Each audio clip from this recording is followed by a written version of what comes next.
Z news को आपण को स्वागत। जिले में लुटेरांक उपद्रव दिनकू दिन बढ़िबारे लागिछि। न्यू कॉलोनी द्वितीय धाड़ी रे रहुतबा 12 नंबर वार्ड काउंसिलर ए वाणीश्री घरू लुट नगद 80,000 टंका लुटि नेले दुर्बृत्त। सूचना मुताबक गत 21 तारिख घरे ताला मारी सह परिवार सह बद्रीनाथ दर्शन रे जाइथिले घरर समस्त सदस्य।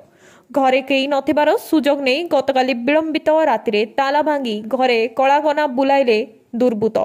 खबर पाई रायगड़ा थाना पुलिस साइंटिफिक टीम एवं संधानी कुकुर घटनास्थल में पहुंची छानबीन आरंभ करिसेंती।